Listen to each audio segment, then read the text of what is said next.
Vamos con la conferencia de clausura que tiene por título Mirando al futuro con esperanza, nuevas terapias e investigaciones en la FQ. Para eso contamos con el vídeo, no ha podido venir presencialmente, pero ha tenido la amabilidad de hacernos llegar un vídeo, la doctora Malena Cohen. Es profesora asociada de pediatría en la Universidad Hebrea de Jerusalén, dirige la unidad de neumología pediátrica y el centro de fibrosis quística en el Centro Médico Hadassah Ein Kerem y Mount Scopus. Sus campos de interés en la investigación incluyen la fibrosis quística, discinesia ciliar primaria, asma y otras enfermedades pulmonares crónicas. Participa en investigación de la FQ como investigadora principal de muchos ensayos clínicos multicéntricos nacionales e internacionales. Escuchémosla. Hola, muy buenas a todos. Mi nombre es Malena Cohen-Simberg, ¿no? Pertenezco a la unidad pediátrica de neumonología y soy la jefa también del Centro de Fibrosis Quística en el Hospital Hadassah en Jerusalén. Hoy vamos a hablar acerca de las nuevas terapias en fibrosis quística. No he recibido, no tengo nada para declarar para esta presentación, si bien en diferentes meetings de fibrosis quística he recibido honorarios por parte de Vertex. Cuando hablamos de la enfermedad, fibrosis quística fue descrita por primera vez en el año 1938 por una patóloga llamada Andersen, cuando describe por primera vez la enfermedad. Y a partir de ese momento, durante todos estos años, hemos visto una evolución desde los primeros pasos, cuando se propone el test del sudor en el año 1953, como para detectar la enfermedad, y hasta el día de hoy sigue siendo el gold standard para el diagnóstico. En el año 1989, el gen responsable de la enfermedad, el CFTR, es descubierto y a partir de ese momento toda la intención era poder encontrar finalmente una cura para la enfermedad. Lo que ocurre de alguna manera en los últimos 10 años con las primeras drogas, con los nuevos moduladores que realmente cambian la historia de la enfermedad.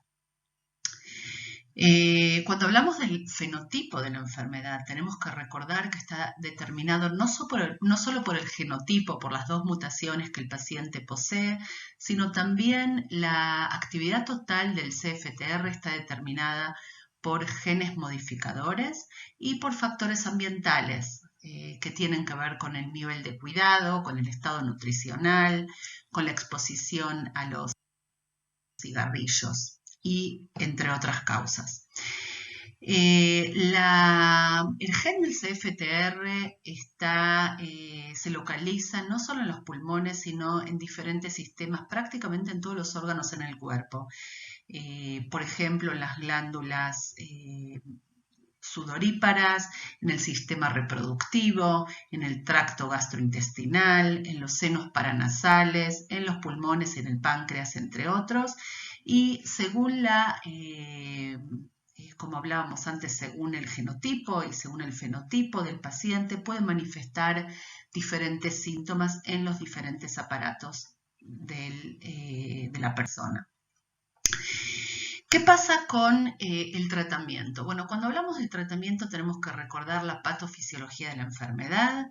Hablamos de que hay una mutación en el gen del CFTR. El CFTR es defectuoso, por lo cual hay anormalidades en el transporte de electrolitos, lo que produce un clearance mucociliar anormal, una producción excesiva de moco, produce obstrucción y bronquiectasis en las vías respiratorias y es lo que lleva finalmente al daño progresivo pulmonar, recordando que el daño es principalmente inflamación e infección de las vías aéreas.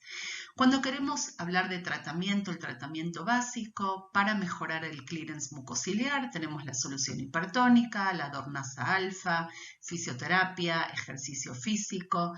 Para tratar la infección tenemos los diferentes tipos de antibióticos por las diferentes vías. Tenemos tratamientos antiinflamatorios que no están tan propuestos porque lamentablemente no tenemos tratamientos tan efectivos para tratar la inflamación y los que existen tienen efectos adversos.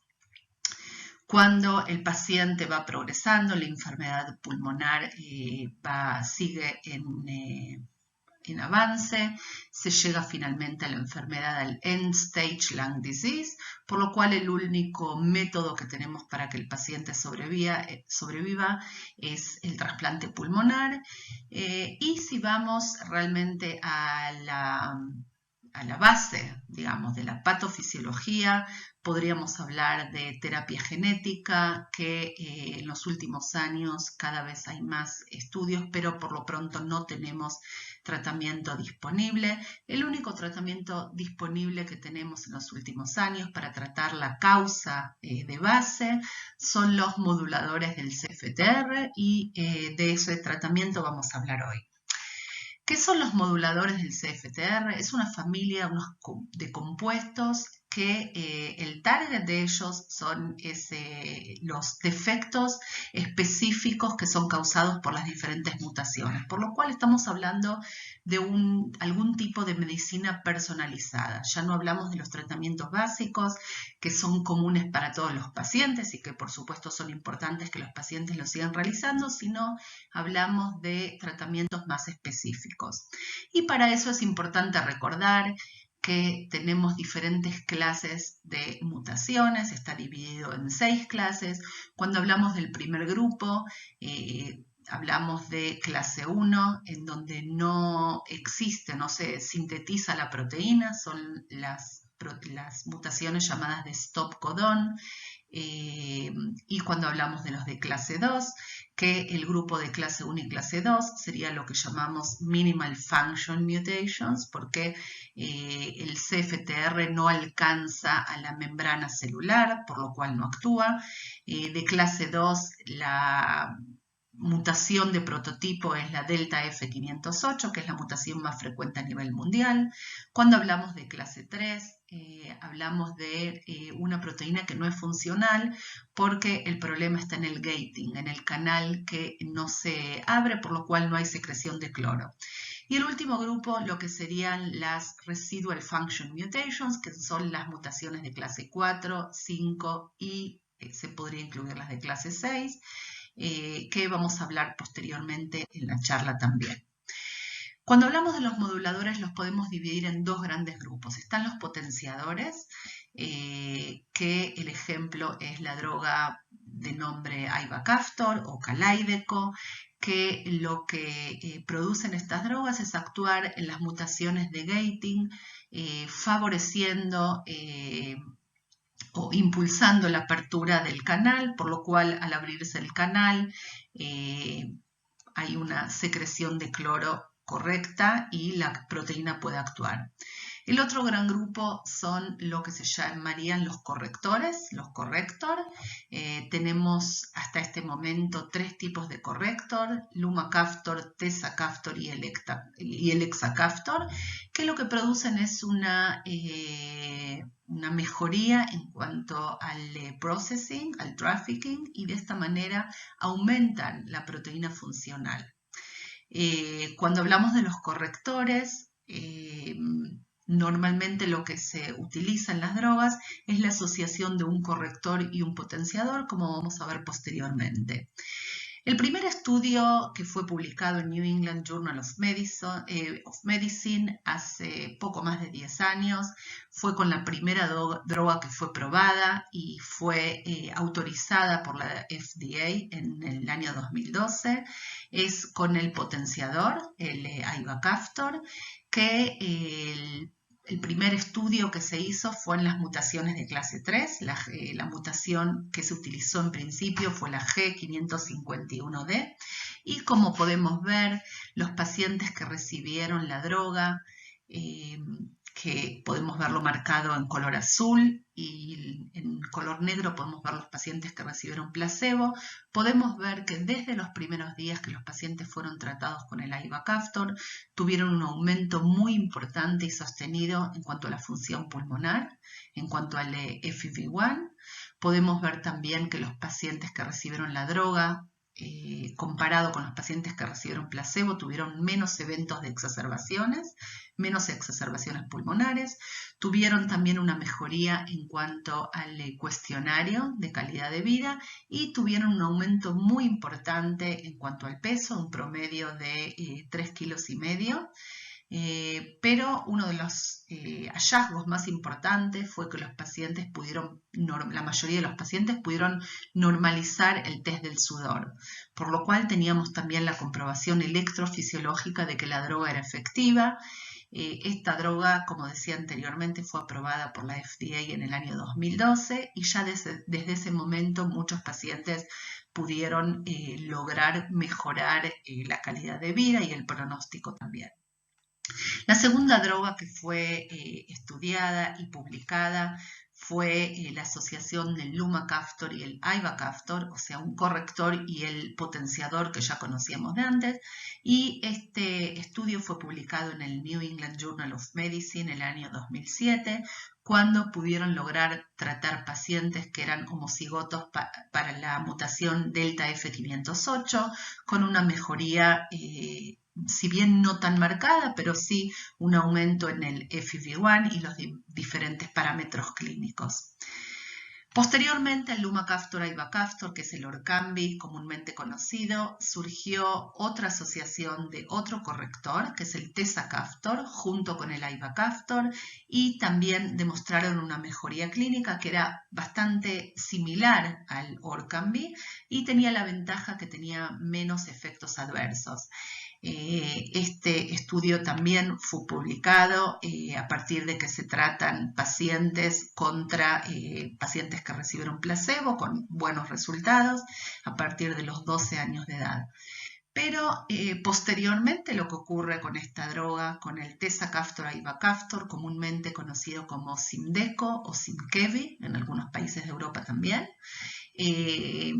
se encontró que esta droga era efectiva no solo para pacientes que eran homocigotas para la mutación delta F508, sino que también era efectiva para pacientes que tenían una mutación residual function mutation, como hablábamos anteriormente, que son los pacientes que tienen clase 4 o clase 5. Lo que significa que tiene algún tipo de actividad, pero de todas maneras no es normal, por lo cual los pacientes pueden padecer de clínica. ¿Cuáles son las implicaciones de los pacientes que tienen residual function mutation? En principio sabemos que hay aproximadamente un 5%, en algunos países el número es mayor, que poseen una mutación residual de clase 4 o clase 5. Si bien son mutaciones que comúnmente se las puede llamar mild mutations, mutaciones leves, pero de todas formas los pacientes que tienen uno de estos tipos de mutaciones tienen una enfermedad respiratoria progresiva, tienen una función pancreática que está disminuida, si bien no poseen insuficiencia pancreática, pero son pacientes que probablemente puedan desarrollar, por ejemplo, pancreatitis, porque el páncreas no funciona en forma correcta. Tienen exacerbaciones pulmonares y si no son tratados, la sobrevida de todas maneras está acortada. Incluso son pacientes que tienen patógenos bacterianos de todo tipo, bastante similares a los que tienen los pacientes con insuficiencia pancreática o con las mutaciones más severas.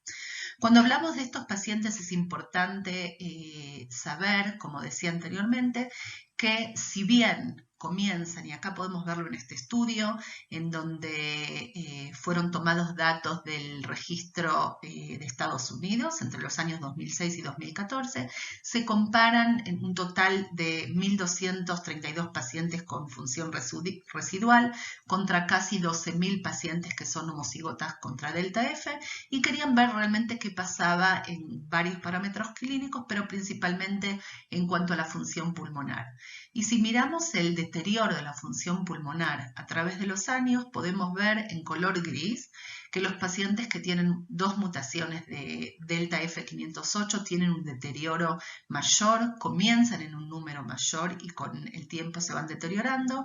Los pacientes que tienen función residual, que tienen una mutación de clase 4 o clase 5 en color azul, comienzan con una función pulmonar mayor en edades tempranas, antes de los 12 años, pero podemos ver que prácticamente van disminuyendo en paralelo a los pacientes homocigotas contra delta F. Entonces es importante tener en cuenta que si bien teóricamente podrían ser pacientes más leves, cuando llegan a las edades adultas, muchos de ellos tienen una función pulmonar disminuida, si no reciben un buen tratamiento. La última de estas drogas, de este grupo de drogas de moduladores, es lo que se llamaría la triple terapia, o el Trikafta, comúnmente conocido, que es la asociación de 2 correctores, el elexacaftor, el tezacaftor y el potenciador ivacaftor que conocíamos ya hace unos años.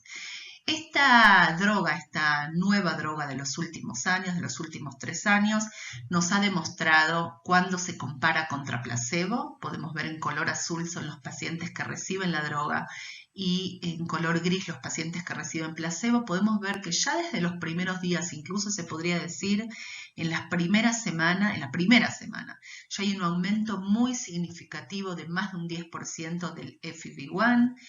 Pero ocurre no solo con la función pulmonar, sino que también en cuanto al cuestionario de calidad de vida. En los primeros días ya los pacientes reportan que están en mejor situación, que tienen menos tos, que tienen menos esputo. Podemos ver que hay una diferencia muy significativa en cuanto al número de exacerbaciones pulmonares, el número de hospitalizaciones y la necesidad de tratamientos endovenosos en pacientes que reciben Trikafta contra los pacientes que reciben placebo, y podemos ver también un cambio muy significativo en los pacientes, que el test del sudor en pacientes recibiendo Trikafta disminuye mucho, incluso en muchos pacientes pasa a ser no solo borderline, sino test del sudor negativo. Pero cuando estas drogas fueron aprobadas, se aprueban a partir de los 12 años y ya en los últimos días prácticamente se está publicando en el Blue Journal, se está publicando la experiencia que hay en el estudio que se realiza no solo como veíamos antes en pacientes arriba de 12 años, sino que la droga se demuestra que es efectiva también en niños entre 6 y 11 años. Podemos ver la diferencia, la disminución en cuanto al LCI en pacientes en color azul, pacientes que reciben Trikafta contra pacientes que reciben placebo, que se podría decir que no hay ningún cambio, incluso podría decirse que hay un aumento en el LCI. Podemos ver también el aumento tan significativo en cuanto al FEV1, en pacientes que reciben Trikafta contra pacientes que reciben placebo, que como sabemos con el tiempo incluso se pueden ir deteriorando. Hay una disminución muy importante también ya en los primeros días en el test del sudor en los pacientes con Trikafta, y podemos ver también lo que los pacientes reportan en cuanto a la calidad de vida, a los cuestionarios también. Todos los resultados, por supuesto, estadísticamente muy significativos. Este es un estudio realmente que ahora está publicándose. Últimamente salió una lista, se agrandó las posibilidades de tratar a los pacientes con Trikafta. Esta es una lista que salió hace poco menos de medio año, en donde fue probado el Trikafta in vitro y se vio que es efectivo para aproximadamente 178 mutaciones. O sea, para que el paciente pueda ser tratado con Trikafta y sea efectivo, necesita tener solamente una de las mutaciones que figura en esta lista, que es un número bastante importante. ¿Qué pasa en el real world? O sea, hablábamos de todos los estudios que ocurrieron hasta ahora, pero ya tenemos experiencia en varios de los países, en la vida real, qué pasa con estas drogas.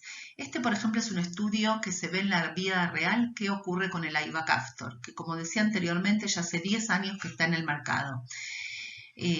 se ven diferentes parámetros en el registro de Estados Unidos y en el registro de Inglaterra, y se ve que los números son muy significativos. Por ejemplo, se ve que hay una disminución en cuanto a muertes arriba de un 50%, 59%, 53%. Hay una disminución muy importante en cuanto a los pacientes que requieren trasplante pulmonar, de más de un 70-75%. Un número importante en cuanto a la disminución de hospitalizaciones, y los números son bastante similares en los dos registros. Y, como decíamos anteriormente, también disminuye el número de exacerbaciones pulmonares en los resultados de los dos registros. Cuando se compara, se proyecta, en realidad se hacen modelos estadísticos y se proyecta qué pasa con los pacientes que lo reciben en forma temprana, el Trikafta, o se los compara con pacientes que no reciben Trikafta en la población canadiense. Lo que se ve que si se proyecta a largo plazo, de acá a 10 años aproximadamente, se puede ver que los pacientes con enfermedad pulmonar severa, que tienen un FEV1 debajo de 40%, que reciben el Trikafta en forma temprana, el número disminuye prácticamente a la mitad. Se ve también que los pacientes que requieren trasplante pulmonar disminuyen un número bastante importante. Se ve también que disminuye el número que podría llegar a disminuir, el número de exacerbaciones pulmonares entre el año 2021 y 2030, y se ve también que el número de muertes podría llegar a disminuir. Por lo tanto, es muy importante tener en cuenta que el tratamiento con Trikafta, cuando se comienza en forma temprana, tiene como un impacto a largo plazo, o por lo contrario, cuando se accede en forma tardía, cuando la enfermedad ya está más avanzada, tiene un impacto negativo en cuanto a la salud de los pacientes, principalmente al deterioro pulmonar. Pero las drogas, los moduladores, lo que se vio últimamente es que influyen no solo en cuanto a los parámetros que hablábamos antes, sino que aparentemente también tienen una función en cuanto a disminuir los riesgos de infección. Sabemos que los riesgos de infección de los pacientes, por las características de las vías aéreas y de la patofisiología que hablábamos al principio de la charla, tienen un microambiente en las vías aéreas que favorece de alguna manera la colonización y la infección de ciertos patógenos, especialmente de las bacterias, que estas bacterias producen un biofilm que hace que los pacientes sean más resistentes, que estas bacterias se hagan más resistentes a los antibióticos. Sabemos que existe también una respuesta inmunológica desregulada, por lo cual varios de los estudios que se estuvieron haciendo en los últimos años hablan de que probablemente los moduladores de CFTR tengan algún tipo de efecto antimicrobial.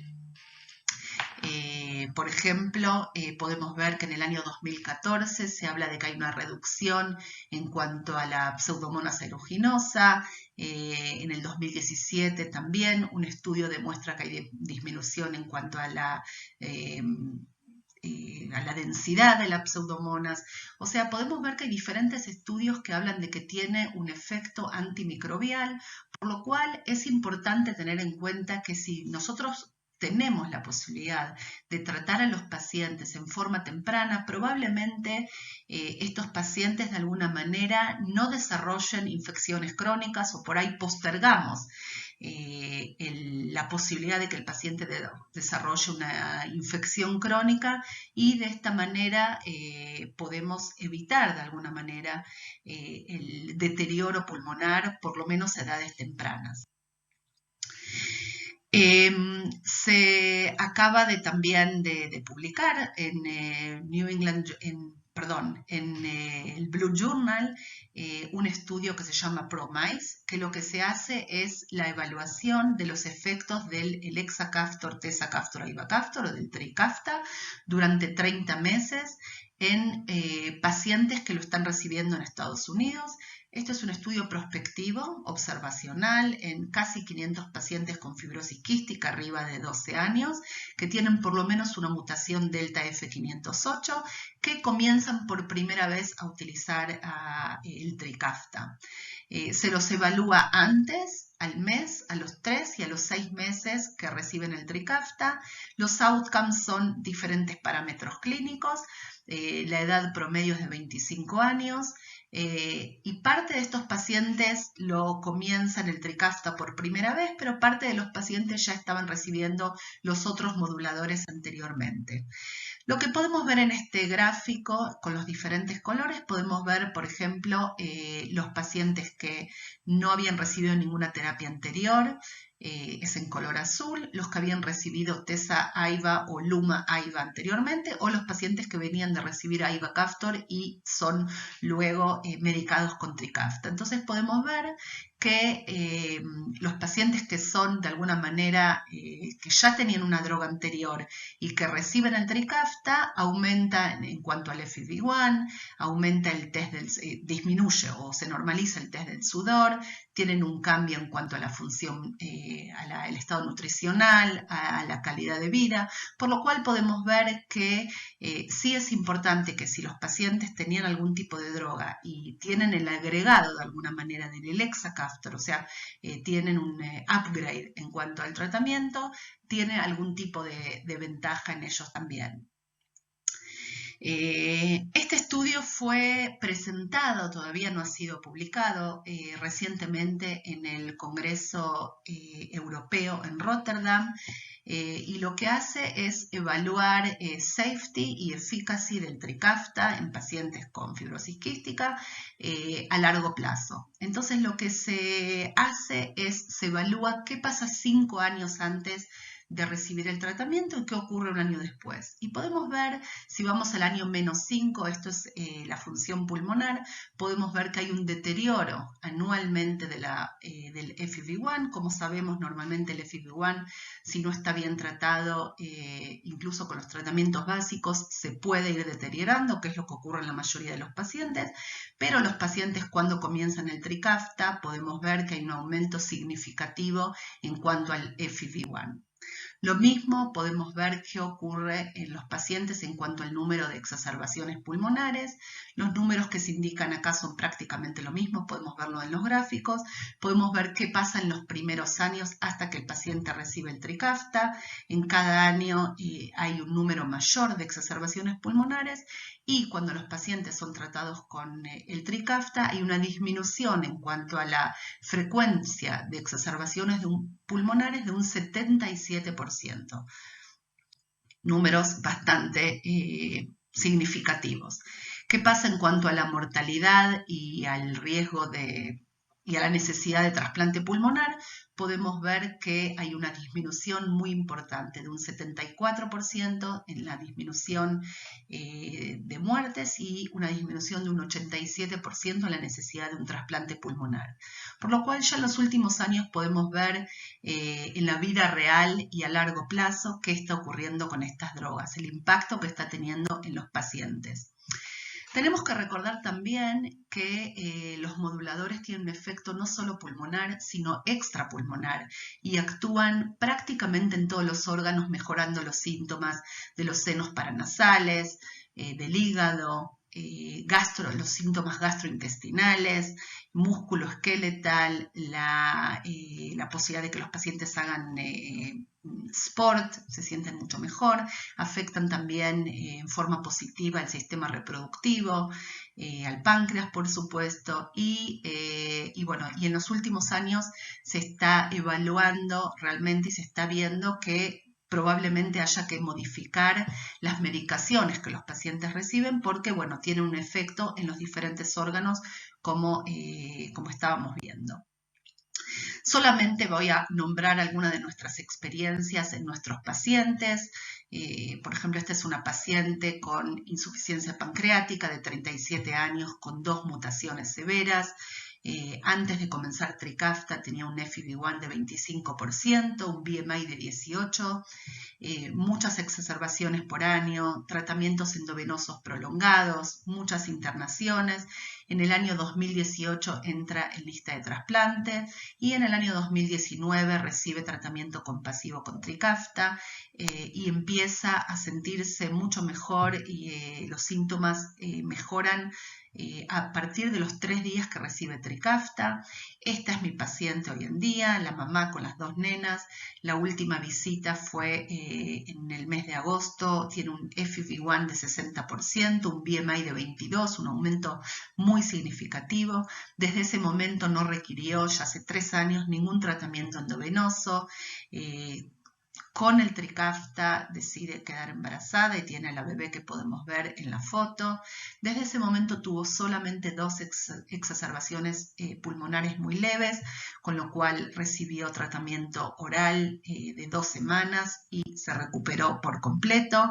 Tenemos otros ejemplos, por falta de tiempo, lamentablemente no vamos a poder hablar de todos, pero sí lo que quiero señalar, por ejemplo, en esta paciente del lado derecho, con sus 2 hijas y después tuvo una bebé también con Trikafta, con infección crónica con pseudomonas, diabetes relacionada a la fibrosis quística, exacerbaciones pulmonares entre 4 y 6 por año, con tratamientos endovenosos prolongados, internaciones, peso de 44 kilos, un BMI bastante por debajo de lo deseado, recibía alimentación por gastrostomía, FEV1 por debajo del 50% y desde que comienza ya hace 2 años y medio que está con Trikafta, con el Trikafta queda embarazada y tiene a su tercera bebé, FEV1 que llegó hasta casi el 70%, mejora el peso, no tuvo más exacerbaciones pulmonares que requirieron tratamiento endovenoso y últimamente también la gastrostomía fue liberada. Para concluir mi presentación, porque ya estamos en el tiempo estipulado, quiero mostrarles que para mí es uno de los tantos ejemplos que tengo en la clínica de Dudi. Dudi es un paciente con 2 mutaciones severas que lamentablemente tuvo una vida bastante complicada, requirió 2 trasplantes hepáticos. El primero no funcionó, con el segundo funciona el trasplante hepático, pero comienza a deteriorarse en forma pulmonar, tiene una desnutrición, como podemos ver en la foto, no sé si se puede apreciar bien.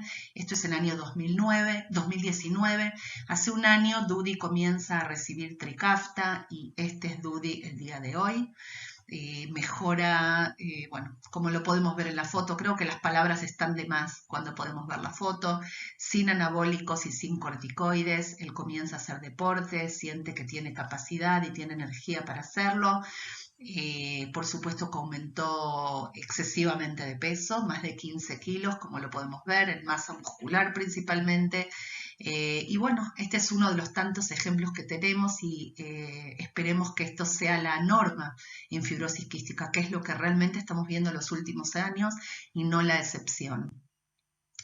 Entonces, para llevarnos el mensaje a casa, los moduladores del CFTR es la única opción que tenemos como tratamiento de base.